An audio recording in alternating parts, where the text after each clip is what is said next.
Santa Clara, California. Lions-49ers Final Thoughts. Panic in the streets of Detroit over a big loss might not have infiltrated the Lions compound. From the archives, examples for hope from 3 early turnarounds. If fans should learn something from last week's missed opportunity and random thoughts, including sticking with my pick. Blount's blunt assessment. If the world is starting to collapse around the Detroit Lions since their opening game loss to the Jets, LeGarrette Blount says he isn't aware of it. And if he were, he wouldn't pay any attention. Win or lose, teams and players have a way of picking up the pieces and moving on. And really, they have no choice. I never really hear about any of it until you guys tell me, Blount said during the practice week. Our guys are here to grind, and we're here to play and to do our jobs and do whatever we can to win football games. We're not here to moan and complain about anything.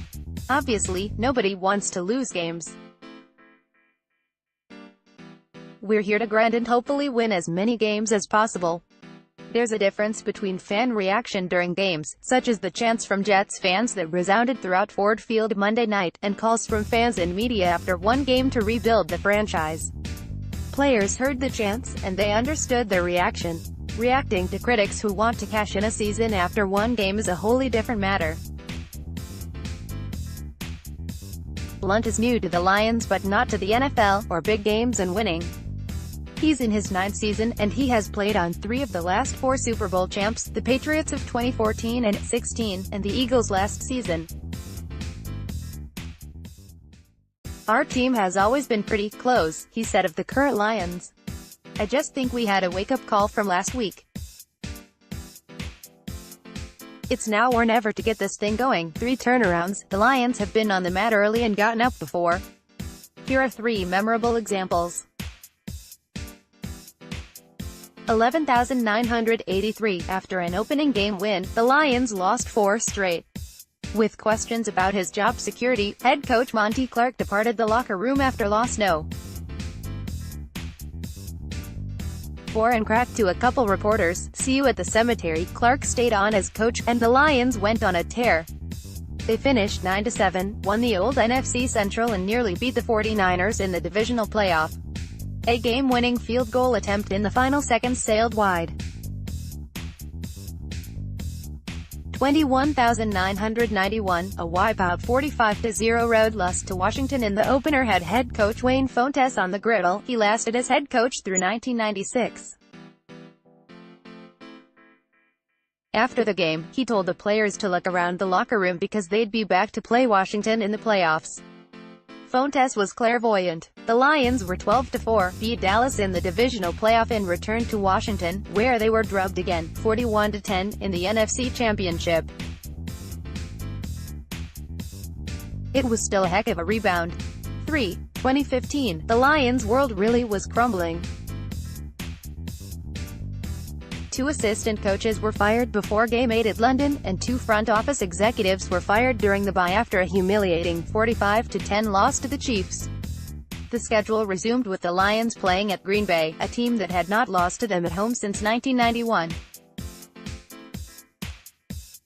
The result, an 18-16 Lions win that sparked a 6-2 record in the second half of the season that saved head coach Jim Caldwell's job for 2 more seasons. 4. 2018, stay tuned. Power outage. Lomas Brown, color analyst on WJR 760's Lions broadcasts and a 7-time Pro Bowl offensive tackle who spent the first 11 of his 18 NFL seasons with the Lions, reacted with obvious anguish when the Lions threw the ball on a 3rd and 1 at their 34 in the 3rd quarter against the Jets. The result was an interception returned for a TD that stretched the Jets' lead to 31-17. Brown said the Lions missed a chance for an attitude play. Agreed. The Lions have been talking about building a tougher, stronger team overall with a better short-yardage running game. It was an ideal time to try it. If they didn't get it, they could have run the play again on 4th down. Random thoughts on why Lions should play better. The obvious answer is that they can't play worse. But more practically, 2 of their strengths are the passing game and special teams. They were weaknesses against the Jets. Both gave the Jets a touchdown and also set up short drives to points. Shouldn't happen again. On 49ers QB Jimmy Garoppolo, I get why he's their QB of the present and future. He was the trigger man on the 5-game win streak at the end of last season. But I also see this: 7 TD passes against 5 interceptions in those 5 games, 1 TD and 3 picks in the loss to the Vikings last week. That's an 8-8 split. It's not like the Lions are facing 49ers Hall of Famers Joe Montana or Steve Young. Or even Jeff Garcia, 50-50, Marvin Jones Jr.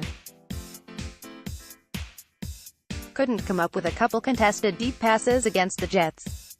They're called 50-50 balls, and he excelled at catching them last year. And he should again. Carries for Kerryon. Rookie Kerryon Johnson's 5 carries were the most of any Lions back last week. He should get more. He had a 9-yard run on the play before the Lions passed on 3rd and 1. He was not on the field for that play. Sticking with my pick, I expect the Lions to play better in a tight game, but home field advantage favors the 49ers. The Lions gave up a lot of big plays to the Jets and rookie QB Sam Darnold last week. It's a lot to correct. 49ers 23, Lions 20.